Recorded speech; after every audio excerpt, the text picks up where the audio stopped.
Hello everybody, I'm Chuck Gibson, and this is Loveland Beacon Talks. Today, it's my privilege to have with me Paxton Merz, a Loveland High School senior who is part of, and I'm not going to get this right, Paxton, but so I'm going to go like this. Welcome. Thanks for joining me today, Paxton. Of course. Thank you for having me. And so now this is what I was going to mess up. Okay. It's the Blood Cancer United. Blood Cancer United. And so this is Team Courage 7.0 from Loveland High School. Yep. And the reason I messed that up is because it used to be the leukemia lymphoma event. But you guys, you have a couple teammates. Mm-hmm. And Paxton is the spokesperson today for the Loveland High School Team Courage 7.0.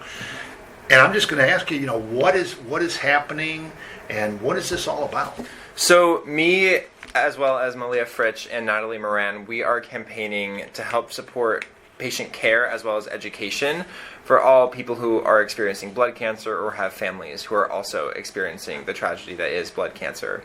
And so over a 7-week campaign, we are really focused on community outreach, where we get participants all over the city of Loveland and in the local area to come together and help fight this horrible disease together. Well, and that's a great cause. And again, I know, this is Team Courage 7.0. So for at least 7 different years, Loveland High School has put together a team. Right.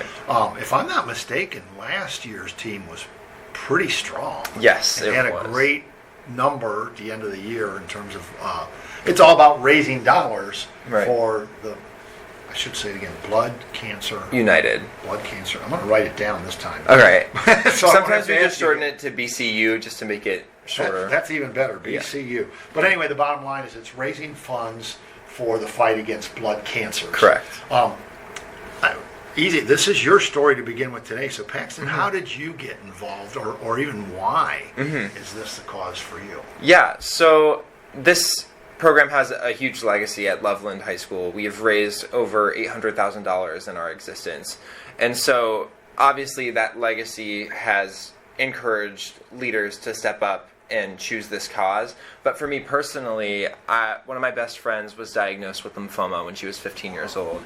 And she was a rock for me, especially during my junior year, where academic stress was really hitting me. And so having her as a support system where we could lean on each other, and while she was going through such a serious thing while I was dealing with the trivialness of grades in school, while she was fighting something that was concerning her life, I think really put in perspective what really matters. That, I was going to say, it really gives you some perspective. Yeah. I mean, life-threatening versus this is freaking me out. Exactly. Exactly. Like I could be all neurotic about school and about the grades, but when it really comes down to it, there are certain priorities that we have to have, and I think it wouldn't be right for me to not prioritize someone who's given me so much in my life. And so that's why I'm doing this. I'm doing this for her because I feel like it's a way to sort of repay what she's given me. I don't want to put you on the spot, but I'm going to do it anyway. Yeah. And it's kind of up to her. Does she want you to say her name, or do you feel comfortable? She asks to not have her name said because she doesn't want to be defined by it, and I think that's a beautiful thing. Oh yeah, no, that makes perfect sense. But so it was a good friend. Yes. And made a huge difference for you. Yes, she did. And inspired you to chase this cause and to help. Yeah, and because of... And that's all that matters, the name is... Right, and because of what Blood Cancer United has done with their fundraising and research, a lot of the research that we funded was the thing that helped her become cancer-free. And so with the CAR T-cell research that BCU has funded and paved the way for, she was able to be cancer-free within a year. And I think that's just a testament to the impact that this organization has. That's a great story. Thank you. So now the question is, are you stress-free? Stress-free? Well, that's a definite no, but one day we'll get there. I think that's incoming, maybe in the summertime when school's over. Right.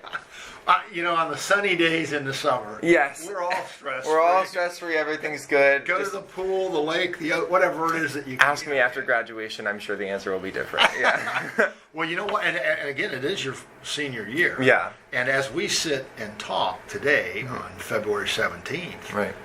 So people will know, as we sit and record this, it's February 17th. It's a Tuesday, and he's in that senior year. So yeah, I'm sure there's a lot of things on your plate. There are, yes.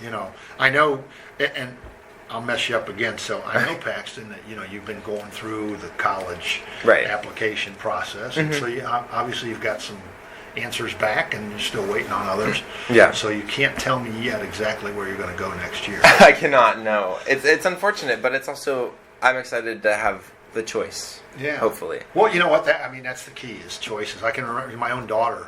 I remember saying, where do you want to go? And she said she was like, I'm sure this is where I want to go to college. Right. And I said, well, that may change, but the main thing is do the work. Right. So you have the choice. Exactly. But the other thing is, so you're doing the work for school so that you have the choices. And right now, with the with the BCU and this group, the Team Courage 7.0, you guys are doing the work to hopefully give other people life. Exactly. And choices to continue to live and whatever choices they may have in the future. Because it's a privilege to have a future. Well, it shouldn't be a privilege, but it is often a privilege to have that choice of higher education and have that choice to go on past high school with your education. And I think people shouldn't have to worry about their mortality while also worrying about their academics. And so this organization is, especially, we have funds that specifically target childhood blood cancer.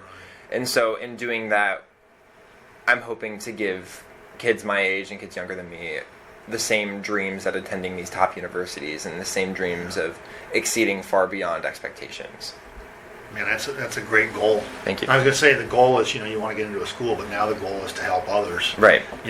Fight off cancer.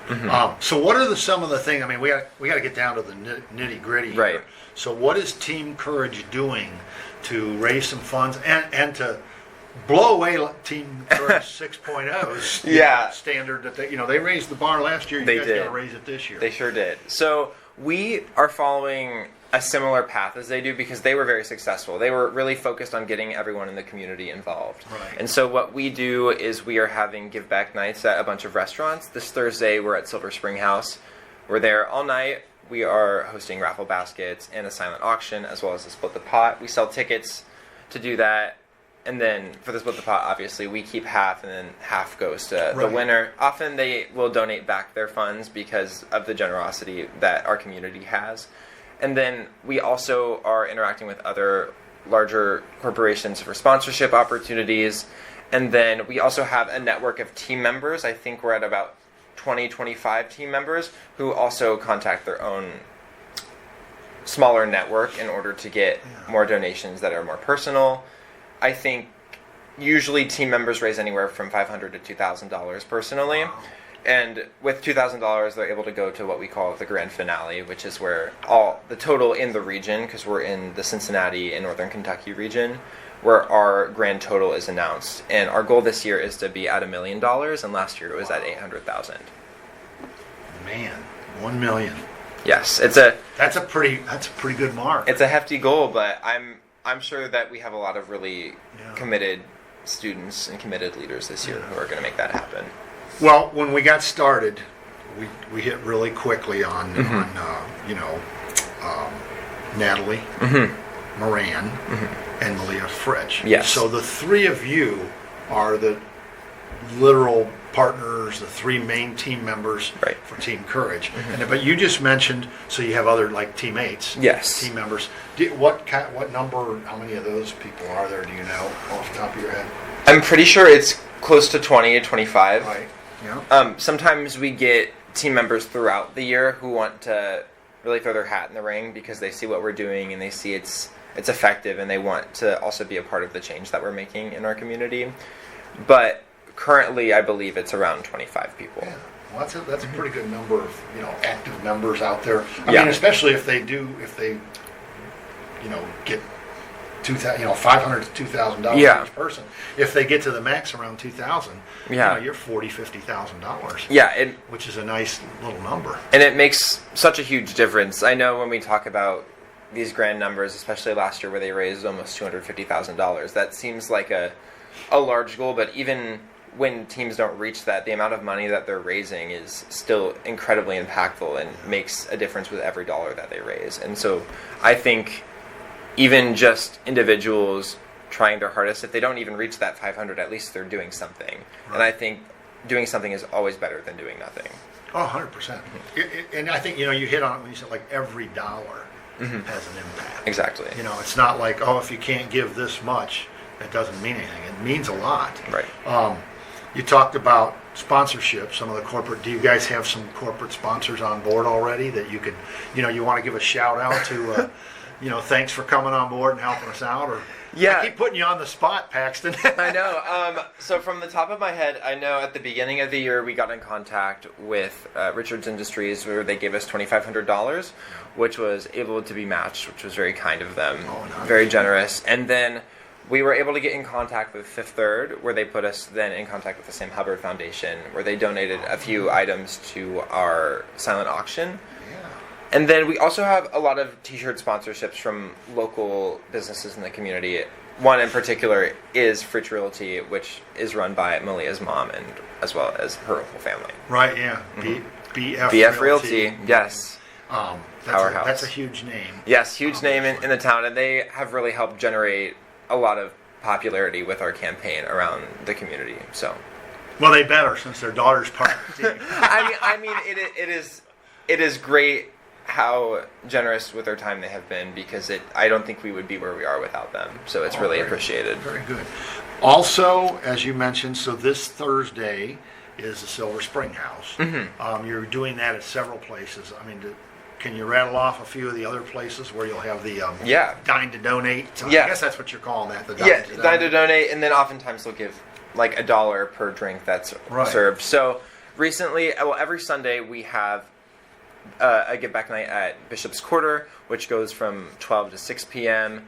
And then last night we had, I believe it was an 11 to 8 p.m. give back at Ramsey's, which was really lucrative and very successful. And then we also had a big night at Cappy's recently where they had a band playing, and we would give $1 for every drink that was ordered. And people were very, very generous at that event.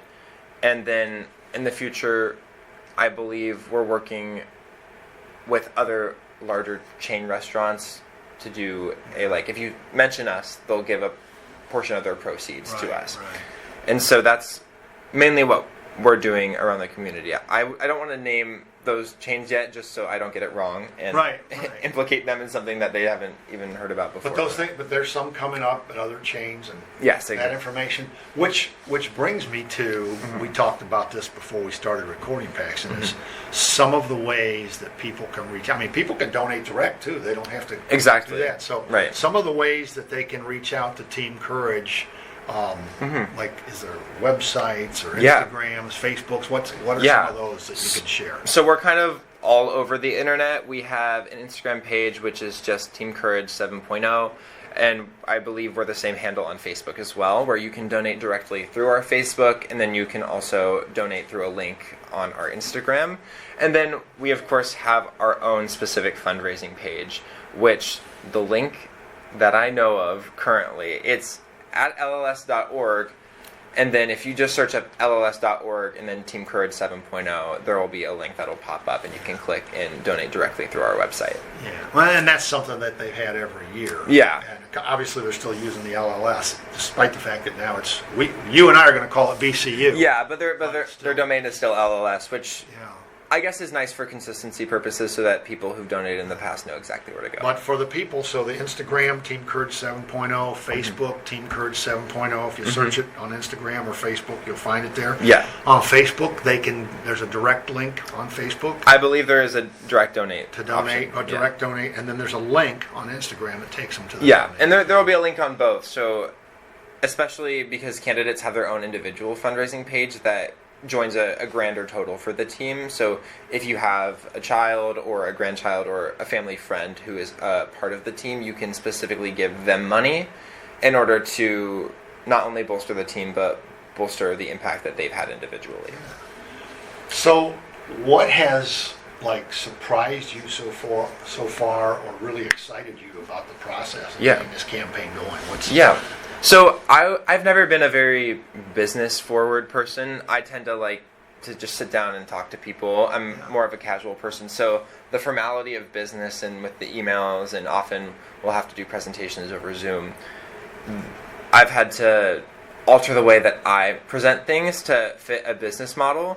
But I think with that, there's also been, I guess I've found that business isn't exactly what I thought it was. And I think that people are more generous than we give them credit for, because I know we talk about business and it's all these people in suits who are kind of aloof. But I think that at the end of the day, you find that everyone's human and we all have the same moral interests. And so the generosity from the community and from everyone that we've talked to has been really inspiring and really motivating throughout this campaign. That's pretty good. Well, the second question was going to be like, what's most challenging? Because that was surprising. I think that also fits into what's been challenging. It was challenging at first. It was like a culture shock of sorts, but it was worth it to navigate it, especially. So real quick, what teams, Team Courage 7.0 from Loveland High School with Paxton Merz and Natalie Moran and Malia Fritsch as the main leaders for the program. Yeah. You guys are raising money, right, with a goal of raising $1 million.